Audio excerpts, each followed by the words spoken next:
Hello, everybody, and welcome to Political Bite number 349, dated May 22nd, 2022. I'm Walter, your mobile historian and blue-collar scholar. Thank you so much for tuning in today. This Political Bite is entitled, Finland Seeks NATO Membership. Before I begin, however, I'd like to formally invite you to subscribe to my YouTube channel, Juarez Lee Shelton, MA. And in addition to that, please also click on that little notification bell immediately to the right of the subscribe button. In doing so, you will receive notifications when I post new, exciting, and enlightening videos in history, law, political science, theology, and philosophy. Thanks so much in advance. You are the best. So again, this Political Bite is entitled, Finland Seeks NATO Membership. So, if you've been following world affairs, all right, in the ongoing Russo-Ukrainian war, all right, we see that in response to Russia's ongoing and arguably hopeless war in Ukraine, the Republic of Finland has decided to seek admission into the NATO military alliance, which consists of several European nations along with the US and Canada. Finland's neighbor, Sweden, has also decided to seek NATO membership for the same reason, a fear of Russia, and more specifically, a fear of Vladimir Putin. This represents a stark departure from the traditional neutral foreign policy interests of both countries, all right, and the facing of reality in the modern world. For those who are unaware, NATO is an acronym for the North Atlantic Treaty Organization, okay? We always refer to it simply as NATO, all right? And NATO is a collective defensive military alliance founded in April of 1949 by the US, Canada, and several Western European countries at that point, with the purpose of protecting each other from a potential military attack by the Soviet Union, all right? Or any other country in reality, but the real purpose of NATO was to protect each other from the Soviet Union, all right? The mission was clear. An attack on one would be considered an attack on all, and you will get banked, bottom line, all right?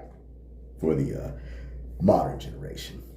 Though the Soviet Union, of course, collapsed in 1991, NATO still exists as a protective alliance to defend its members against aggression in the modern world. Ironically, though the Soviet Union no longer exists, Russia still pursues an aggressive foreign policy, arguably more aggressive than when it was a part of the Soviet Union, which has led many former Soviet republics, as well as other Russian neighbors, to seek NATO membership to ensure the security of their countries, which is what brings us to Finland. So some little background for those who are unfamiliar.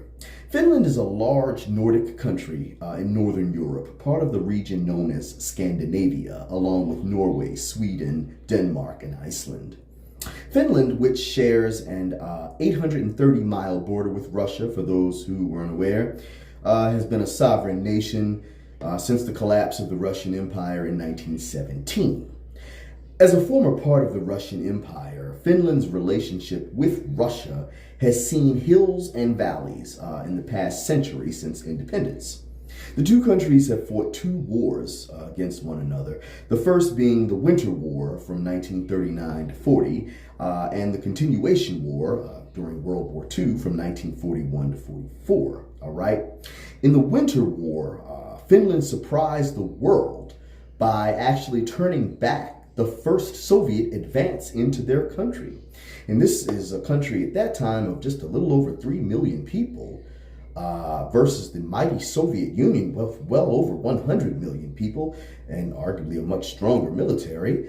Yet it was rooted by a very small country with a very small military. Talk about a David and Goliath type of battle.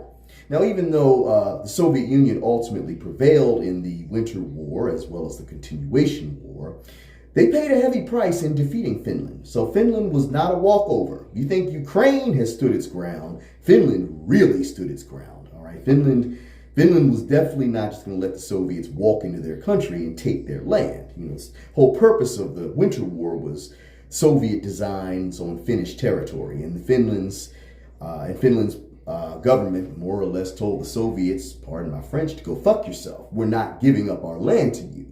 And that kind of pissed Stalin off, so he attacked Finland, and much to his surprise and anger, the Finns actually made him fight, all right, for a good amount of time before they realized that to prevent any further destruction of, their country and their military, it was best to just get out of this on mutually acceptable terms with the Russians, all right, which brought an end to the Winter War, 1939 and 40, and of course, the Continuation War, which occurred during World War II. Finland sided with the Axis powers, Nazi Germany, Japan, and Italy, in an attempt to regain its lost land from the Soviet Union. Okay, Finland had no love for Nazi Germany, for the record, or their racism or anti-Semitism. Finland just wanted their damn land back, bottom line. And unfortunately, that didn't work out too well for them, as the Allies won the war. And of course, Finland did not get any of their territory returned, and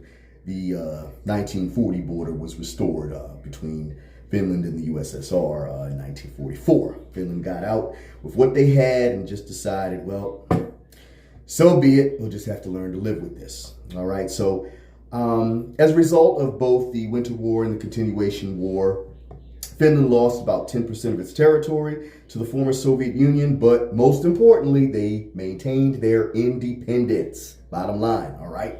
It was a tough pill to swallow, but Finland maintained hold on to its independence. Not all countries touching Russia at the time could say that, aka the Baltic states, Estonia, Latvia, and Lithuania, all of whom belong to NATO now. But let me say it once again. Finland made the Soviet Union earn that territory. Finland gave the Soviets a sufficiently enough black eye and bloody nose to make them think twice about, outright occupying Finland, which never happened. Finland made them earn that land. All right, so go Finland. All right, they're not to be played with. Okay. So after World War II, to protect its territorial integrity from future Soviet attacks, Finland adopted a neutral foreign policy whereby they refused to join either the Western Bloc headed by the United States or the Communist Bloc headed by the Soviet Union. In essence, Finland has straddled the fence, all right, since the 1950s, maintaining cordial ties with both the West and Russia, forming strong diplomatic partnerships with each. They've prospered in that neutrality, ranking as one of the wealthiest and happiest people in the world.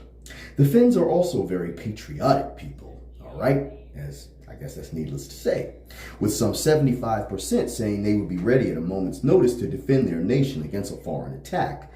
Until the Russian instigated war in Ukraine happened, only some 30% of Finns at any given time had expressed any interest in joining NATO, okay? But as a result of the war in Ukraine, now some 70 to 80% of the population has expressed approval in joining the alliance to deter a potential Russian attack. It is fair to say that although Finland has maintained friendly ties with Russia over the years, and arguably the last country Russia wants to fight is Finland, all right, remembering how they got pretty badly, tore up fighting Finland 80 years ago. Russia doesn't really want to fight Finland, all right? Nonetheless, Finland does not trust Russia, more specifically Vladimir Putin, all right? And their desire to join NATO is a result of that distrust brought to fruition. Although Sweden does not share a border with Russia, their sentiments are virtually the same as Finland. So, with respect to the current status with NATO, like I said, obviously Finland and Sweden have never belonged to that prestigious alliance, though they are arguably the alliance's strongest diplomatic partners, being in support of NATO missions throughout the years. Additionally, both Finland and NATO share strong, positive diplomatic relations with virtually all the members of the NATO alliance except one, and that is Turkey. Both countries belong to the European Union and have strong democratic traditions. These are strong prerequisites for admission to NATO. With respect to Finland, in spite of their small population and size compared to Russia, Finland, as we've just discussed, is anything but weak or militarily inept, all right? Their army is large and well fortified and definitely full of a lot of patriotic men and women, all right? So you attack Finland, you better bring your A game because they are not going to give up without a fight, all right? And the likelihood of a Russian attack on Finland as a member of NATO is all but non-existent. All right, Russia's not that stupid, okay? So the Russian response to this, as you would expect, has been, to say the least, one of strong condemnation and fierce opposition of both Finnish and Swedish desire to join NATO, especially with Finland, since they share a border with Russia. The Russian foreign minister has declared that Finland joining NATO would, quote, cause serious damage to Finnish-Russian relations and the security of the Northern European region. He also stated that Russia will be forced to take retaliatory steps, both of a military, technical, and other nature. Thus, it remains to be seen precisely what type of retaliation would be on the table should Finland actually join NATO as well as Sweden. All right. So Finland joining NATO, Finland and Sweden joining NATO, folks, would actually completely bottle up the Baltic Sea, preventing any Russian ships from being able to get out of there. All right. That means Russia's Baltic seaports would be completely surrounded by NATO members, which Putin obviously thinks is a serious threat to him. Only if you do something stupid, Dr. Vlad. Outside of that, NATO poses no threat to Russia whatsoever, all right? It is more so a blessed assurance that if Finland does join NATO, the likelihood of a war in the Baltic region is even lower to non-existent. Okay? So, Finland and Sweden joining NATO would definitely, at the very least, strengthen the posture and abilities of the alliance. Which takes us to the likelihood of their admission. The response from NATO has thus far been a very positive one with respect to Finnish and Swedish desire to join. President Biden of the United States has expressed strong American support, as have virtually all other NATO members with the sole exception of Turkey. They alone have been the sole member to express opposition to Sweden and Finland, joining NATO, given the large amount of Russian opposition and Turkey's assertions that both Finland and Sweden have allowed terrorists to take refuge in their countries. Okay? Turkey undoubtedly will be under significant pressure from the United States and the rest of the alliance to change their stance, not now, but right now, in order to allow Finland and Sweden to join. Okay? In sum, even though a Russian attack on Finland or Sweden would be highly unlikely, even if neither were admitted to NATO, both countries are virtually assured admission at the appropriate time. Okay? And we remember that NATO requires unanimous consent for any new countries to join. And so even the objection of one can present a procedural obstacle. But like I said, undoubtedly American pressure as well as pressure from other NATO members will force Turkey to change that position sooner or later. All right, especially with the ongoing war in Ukraine. So I thank you so much for listening to this political bite entitled Finland Seeks NATO Membership. If you have any questions or controversies, you can leave them down below and I'll be happy to answer them. All right. If you like this video, please drop me a like. That means a great deal in the YouTube world.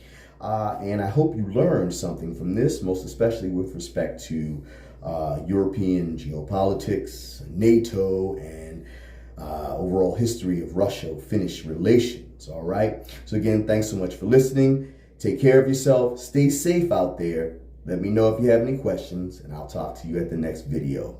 Peace.